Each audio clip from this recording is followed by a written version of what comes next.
আজকে প্রায় 250 কোটি মুসলমানের ভিতরে আজকে গোটা বিশ্ব জগতে প্রায় 137 কোটি মুসলমান আবু হানিফা রাহমাতুল্লাহ মাযহাবকে তারা মানেন বলেন সুবহানাল্লাহ।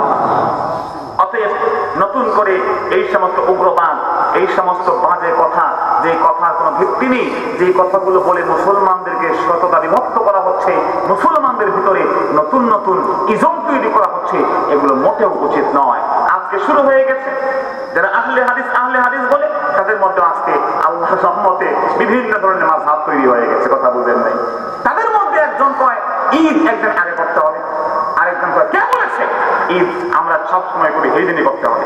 মারামারি পুরোপুরি বেঁধে গেছে, কথা বুঝেন নাই।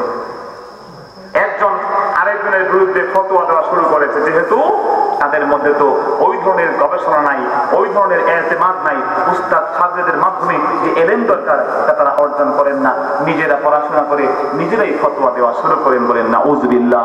খবরদার খবরদার, আল্লাহ রাসূল বলে দিয়েছেন আল ইলমু বিত্তাআল্লুম, ইলম হচ্ছে দেওয়া নেওয়ার বিষয়। উস্তাদ পড়াবেন, ছাত্র শুনবেন, সে তার ছাত্র, সে তার ছাত্র। আমরা কারিয়ানা পড়ি, এর সনদ আছে কিনা নাই? সনদ আছে। হাদিস যারা পড়ি, হাদিসের সনদ আছে। ইমাম বুখারীর পর্যন্ত চেইন আছে, শিকল আছে। তুমি তো এই চেইনে নাই, এই শিকলে নাই। যখন তুমি কথা বলবা, ইবনে মুবারক বলেছেন খবরদার, আল ইসনাদু মিনাদ দ্বীন, সনদ হলো ধর্মের ব্যাপার। লাউলাল ইসনাদ লাকালা মান শাআ মা শাআ, যদি সনদ না থাকতো, চেইন না থাকতো, সিলসিলা না থাকতো, তাহলে যে যা ইচ্ছা তাই বলতে, বলেন নাউযুবিল্লাহ। যা ইচ্ছা তাই বলে বেড়াতো। এই জন্য সনদ হচ্ছে দ্বীনের মূল অংশ। আপনি কার কাছ থেকে দ্বীন গ্রহণ করবেন, শিক্ষা নেবেন, এই বিষয়টি বুঝে শুনে আমল করবেন।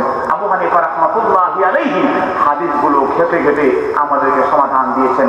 হযরতে আবু ইউসুফ রাহমাতুল্লাহ আলাইহি উনি অনেকগুলো হাদিস পড়েছেন। হাদিস পড়ার পরে মনে করলেন আমি তো সব হাদিস পড়ে ফেলেছি, এখন একটু ফতোয়া দেই, কথা বলেন নাই। আবু হানিফা বললেন আর একটু ইন্টার্নশিপ করো, কথা বলেন নাই। একটু সহবতে থেকে কেমনে ফতোয়া দিই শেখো। আবু ইউসুফ রাহমাতুল্লাহ বলেন হুজুর আবার শেখা লাগবে, শিখে তো ফেলেছি। আচ্ছা ঠিক আছে। আবু হানিফা একজন গ্রামের লোককে দেখে বললেন শোনো, এই আবু ইউসুফকে তুমি কয়েকটা প্রশ্ন করো তো দেখি। বললো তো কি প্রশ্ন করবো? আবু হানিফা মাসালাগুলো শিখাই দিলেন, কথা বললেন নাই।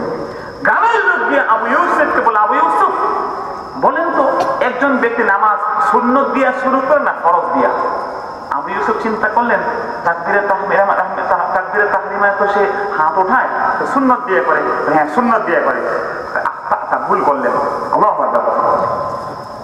কয় তাইলে তো সুন্নত বাদ হয়েছে ফরজ, হ্যাঁ ফরজ দিয়া করে, এটাও ভুল করলেন।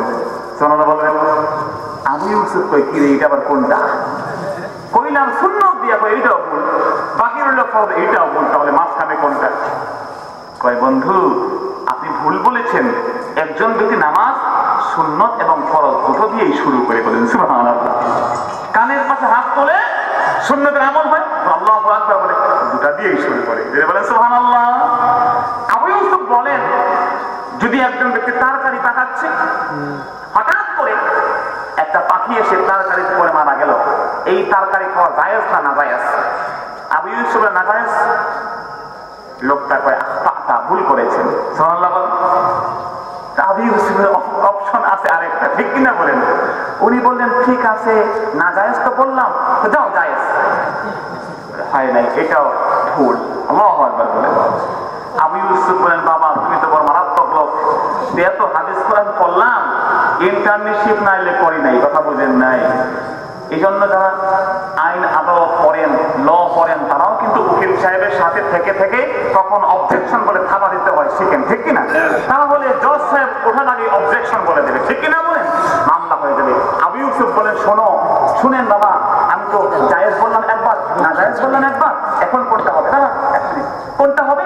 আবু ইউসুফকে তিনি বললেন যদি তরকারি পুরোপুরি পাক হয়ে যায়, পুরোপুরি মজবুত হয়ে যায়, এরপরে পরে তাহলে ঝুলটা ফেলাই দিয়ে বুঝতে পাওয়া যাবে। আর যদি তরকারিতে ওই ঝুলের ভিতরে পাখি পড়ে মিশে মিশে ওই ঝুল আবার তরকারি ঢুকে যায়, তাহলে খাওয়া যায় হবে না। আল্লাহ পাক আমাদেরকে তৌফিক দিন, বলেন আমিন। আল্লাহুম্মা আমিন। রব্বানা যালামনা আনফুসানা ওয়া ইল্লাম তাগফির লানা ওয়া তারহামনা লানাকুনান্না মিনাল খাসিরিন। রব্বি কারীম, ইয়া আল্লাহ আজকে এই মাহফিলকে আপনি কবুল মঞ্জুর করে নিন। রব্বি কারীম, খাস করে মিলাদুন নবীর এই মাস যারা হাত তুলেছি জিন্দেগির গুনাহগুলো মাফ করে রাসূল পাকের রওজা মদিনাতুল মুনাওয়ারাতে পৌঁছে দিন। রব্বি করিম, যারা মুর্দিগান আছেন আশেপাশে, রব্বুল আলামিন প্রত্যেক মুর্দিগানের আরওয়াহে পৌঁছে দিন। তামাম পৃথিবীর বুকে বাবা আদম নবী থেকে আজ পর্যন্ত যত মুর্দিগান ঈমান নিয়ে শুয়ে আছেন প্রত্যেকের আরওয়াহে পৌঁছে দিন।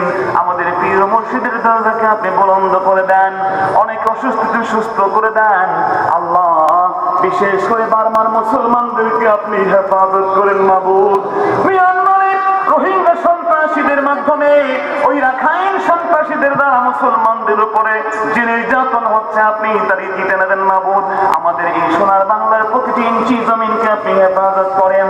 রব্বি কারীম মাহফিলকে সাহায্য করতে গিয়ে যে যেইভাবে সাহায্য করেছেন, সহযোগিতা করেছেন, রব্বি কারীম প্রত্যেকের দান সাদকা কবুল মঞ্জুর করে নেন। আমাদেরকে ফিতনা থেকে হেফাজত করেন। তামাম পৃথিবীর নির্যাতিত মুসলমানদেরকে আপনি হেফাজত করেন আল্লাহ।